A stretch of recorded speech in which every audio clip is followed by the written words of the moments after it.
Welcome to another video with Discover Dunwoody, where we bring in great people to hear things about them and their organization. I am Mark Galvin, the Director of Marketing here at Discover Dunwoody, and we have a great guest with us today. We have Wayde Broughton, who is the Director of History with the National Bowling Association.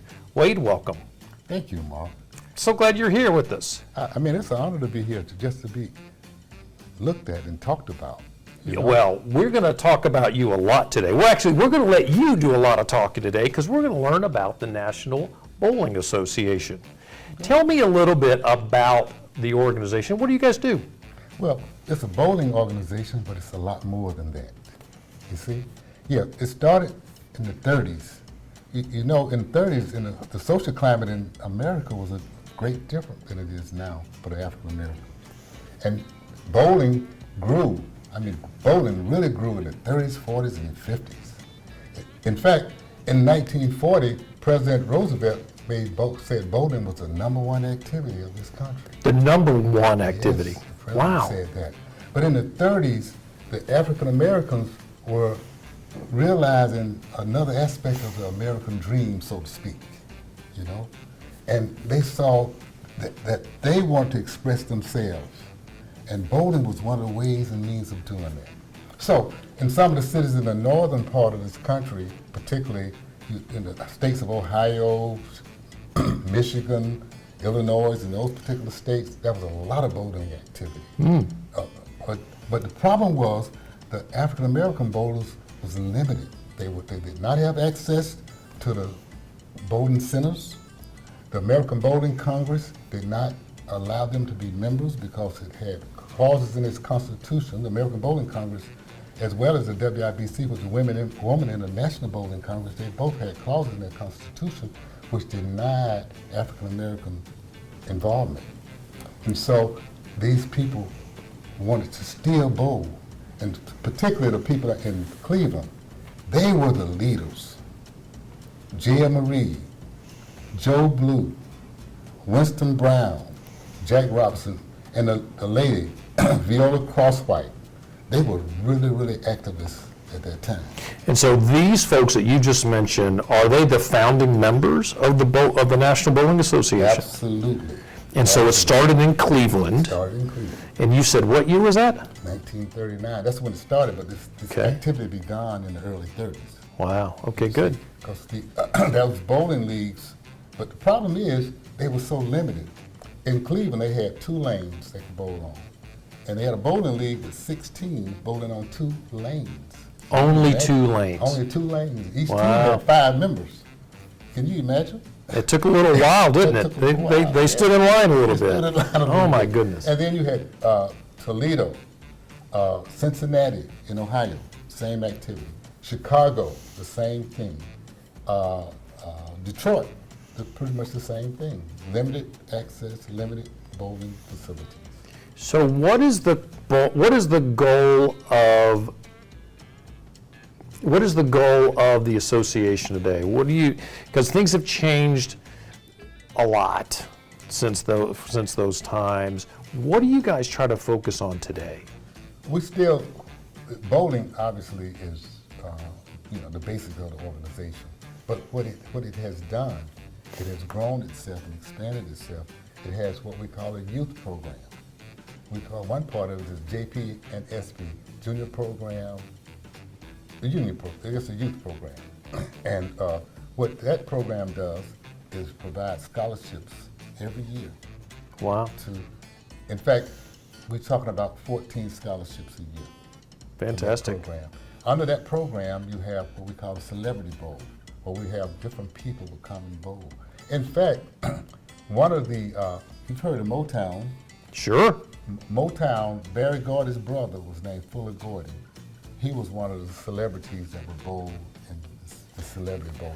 So the celebrities come in and they bowl with the young people, which helps grow the engagement of the young folks. I love that. A local celebrity, Gladys Knight, a guest. In fact, we even had former President Barack Obama, when the tournament was in Chicago, 1997. Oh, that's terrific. Yeah, in the Celebrity Bowl. Oh, I think that's awesome. So that's part of it, part of the current activity is to reach out into the community and have positive impacts. Bowling, yes, we bowl, but we also have the social impact, and you have a cultural impact you have to look at. And we use bowling as the, if you will, the magnet that draws that. See, I think this is interesting. And so you're bringing in these young people, they're spending time with mentors. Yes. It is bowling, but you have a larger goal that you engage these young people and you're improving their lives. Absolutely. And in fact, here recently, in March of this year, we had what we call the HBCU Invitational event. It was hosted in Douglasville, Georgia. And we had 13 schools to come to bowl. Wow. All female teams that gathered here to bowl in that event. And if we go further back, we had what we call fundraisers for the HBCU. At that time, they called it United Negro College Fund. But they would do these fundraiser tournaments for them. You know? And when you talk about reaching out, another thing that the organization did and still does, even though sickle cell anemia is not as prominent now as it was before, but we had sickle cell. We're part of the Sickle Cell Foundation. It was part of raising funds for the March of Dimes. So you have a lot of really, you're doing great work. I hear you're hitting a lot of different areas that need support, and I think that that's pretty admirable. I think that's fantastic. Well, I want to shift. I want to go late. I want to go deep into history if I can totally shift gears with you. You okay with that? Okay. There's a connection between bowling and the Egyptians. Can you explain that? Wow. Yes, that's interesting, but it's truly a connection. What you will find that it was determined. I can't think of the doctor's name. Dr. Petrie. He discovered it in 1939. In fact, the same year that the TNBA started, he was doing research in Egypt, and he found bowling implements. And the estimated age of those implements was about 6,000 years ago. You're kidding. I'm serious. And they was bowling, and what they had at that time was 9 pins, not 10, 9 pins and a ball. And they had pictures of the actual lane. The bowling lane was made of stone. Wow. The lane was stone. And you know the connection of Egypt. Egypt was in western, if you will, northeastern Africa. That's where bowling started. Wow. And bowling went from there to Germany and then around the world. And they come here to the United States. In 1700s, I believe, they're still using 9 pins to bowl. And but what happened was, it had something to do with, I don't want to misquote, but anyway, it was 9 pins. And bowling was outlawed. 9 pins was outlawed. And and I have to ask, so 9 pins doesn't make it was a triangle. A triangle. Was it a diamond or it was still a triangle? It was more of a diamond. Okay. Because what it was that in Egypt it was more of a religious type of thing. You know, it had to do with what they call the Ennead. The main god and the 4 pairs of gods. 1 main god and 4 pairs is 9. That's where the 9 came from. And so that's why it was outlawed. It was something about Actually, religion? Not to cut you off, but no, it was outlawed because I can't remember the name of the organization, but they outlawed it because they said it was irreligious, because people were drinking, getting drunk, and having a party in the bowling and playing 9 pins. So 9 pins was outlawed, and somebody came up with this wise thought. Let's make it 10 pins. Let's make it 10 9 pins. pins outlawed, 10 pins was not. And let's get rid of drinking and all the partying that goes with bowling. Yeah. Well, I love that. I think that's really, really interesting. All right. But that's the connection. That's our connection. It's a DNA connection, I call it. I think that's really interesting. Well, one of the reasons that you're here in Dunwoody, Georgia, is you're bringing a program to Dunwoody. When are you guys coming to town? We come in May 2023. May of 2023. And when you're in Dunwoody, what will you do? We will have bowling. We will have what we call a junior roll-off tournament. We will have a celebrity bowl. We will have a king and queen contest. We would have a golf tournament. Oh, okay. At a bowling tournament now. Yeah. We will have a golf tournament. And when you play golf, when you play golf at a bowling tournament, you still use the little white balls Yes. for golf. Okay, good. Was curious about we that. still use a small. So you're doing a great thing. You're bringing, the association comes together, and you hold these are annual events. Is that right? Annual events. Oh, So our good. annual tournament and convention will be here in Dunwoody. In fact, this Dunwoody has attracted, the bowlers all over the country are excited. Oh, good. come. So why Dunwoody? Dunwoody, well, if I may brag a little tap, I was one of the people that really pushed it. Oh, good. At the convention, we had a convention in Dallas, and I pushed it. And what I said to the convention delegates was, y'all need to, I use the word y'all need to come and look at Atlanta, metropolitan Atlanta. That's what I said. Good. Now, and as a result of some of that, maybe some of it that had to do with the church. And But Dunwoody, excuse me, cutting you off, but Dunwoody okay. is ideal too for a bowling tournament because this side of town provides so many amenities that they know, the bowlers know. These bowlers check things out, okay? They check it out before they already know. They're well-traveled. Yeah, right now the last 3 days have already filled for the tournament. goodness As of gracious. this moment. Wow, that's great. Now, here in Dunwoody, we don't necessarily have a lot of bowling alleys here proper. Do you use a wider area for the bowling? Yes, we're working with Bolero lanes, Okay. Bolero bowling court. Good. And so right now we have Marietta lanes, Dunwoody lanes, I think it's Norcross, Okay. Chambly, and there's another. But all the Bolero Good. lanes. So you'll be based in Dunwoody, and then you use the different lanes. Now, MJ, Mike Jackson, who is our director of sales, said they're no longer called bowling alleys, they're bowling centers. Correct. Right? Yeah, yeah. So you're going to the bowling centers around the Atlanta area. Yes. That's yes, great. yes. So you've got all these folks that are coming into Atlanta. How far are they coming from? Are they in the southeast? You said you were recently in Texas. Are they just from Texas? Where are they coming from? They're coming from coast to coast, Wow. north, south, east, and west. Some from Bermuda. We might even get 2 or 3 from Hawaii. Wow, that's fantastic. Have you guys ever been Canada as well. Canada? All right, so North America. In North America. Have you ever had an event out in Hawaii? No, there's a plan. The organization is divided into 4 regions, and we are in the southern region. Okay. Right now, but the western region, each region has a what we call a regional all events tournament. The western is planning to do a Hawaii event, November 2023. Oh, good. Well, let me know about that. I'll have to go. So, one of the things that I hear with a lot of associations and groups that they're always trying to get young people involved.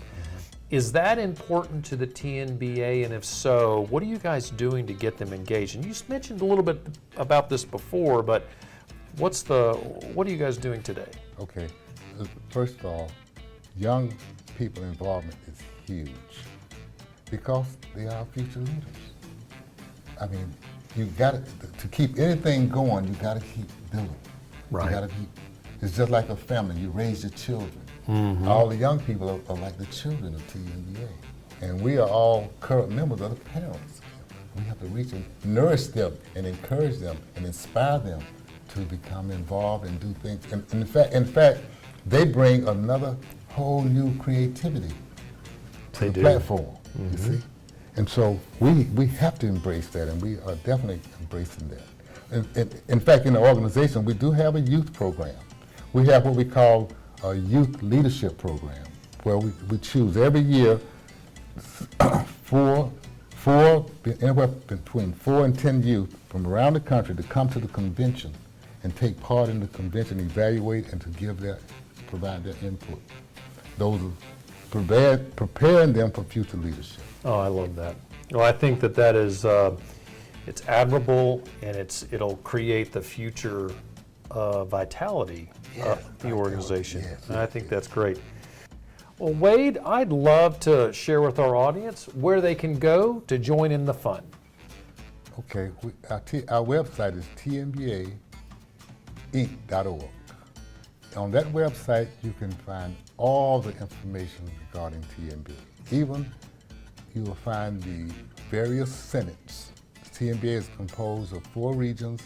Each region has senates, what we call affiliates. And depending on where you live, you can find a close senate to your geographic location. Oh, that's great. Join. That's great. And they'll be able to join the event here next year. Absolutely. If you're here in Dunwoody, they can do that there. And in fact, we invite you all, if you're not a member, not a bowler, that's okay, come on. If you want to bowl, you still can bowl. If you don't want to bowl, you just come on anyway, because we are about friendship, fellowship, and sportsmanship. And what happens at TNBA events, what causes people to want to come back again, Mark, is that they develop these friendships. And these friendships are lasting kinds of things. They look forward to going again to renew, to re-energize themselves with those friendships and those fellowships. And it sounds as like, well as a tournament of sportsmanship in the bowl. and I can be a golfer and come. Absolutely. We're going to have, each year, our junior JP and SP program have a golf tournament. And it's designed, it's purposed to raise money for the scholarships that we give every year. Well, I think that's fantastic. Is there a way for people to donate money to the organization, or are there other efforts like that that folks can find engaging? Yes, but the primary one is, again, through the JP and SP, but we have other avenues through which you can engage to do that. Basically, just go to the website. Good. When you go to the website, you'll see all the different possible ways and means of engaging yourself. Fantastic. Well, you have one that you enjoyed, and I think you started, and it has something to do with bricks. What about that? Oh, yeah. What we have is what we call the History Brick Walk. It's located at the National Office. It started in 2011. The idea is to build enough revenue to put a museum at the National Office. Great. So what we have been doing is encouraging our members and friends and associates to purchase a brick to help us put this museum at the National Office. Because see, the thing about it is TNBA, organization 83 plus years old, okay? But it still, in a sense, is not known beyond its bowling. Mm-hmm. It's known for bowling, yes, we bowl, but it's much more than that. As I said a few seconds ago, the friendship, the fellowship, and the sportsmanship. And that carries it. I mean, if you talk to people who've been involved in this organization for years and years, that's what they would tell you. That's the first thing. They say it's about friendship. More than bowling. I'm sure. It's about fellowship. They would tell you that. Mm-hmm. Yes, indeed. Yes, indeed. Well, I think that will bring people back again and again.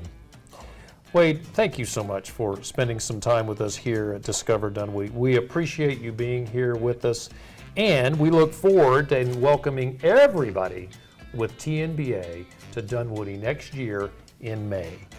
Okay. Look forward to seeing you there. Okay, can I make Absolutely. I want to give a local affiliate a little attention. I'm part of the Atlanta Gate City Senate. It's the local affiliate, the metropolitan affiliate here. It covers all the metropolitan Atlanta. And you can find that on the TNBA website. And we are really looking forward to having an exciting, this event next year, I guarantee you it's going to be one of the most outstanding ones. Oh, of course. Well, we love that. Well, Wayde, again, thank you so much for spending some time with us. Remember this, all of you watching, if you want more information on TNBA, it's tnbainc.org.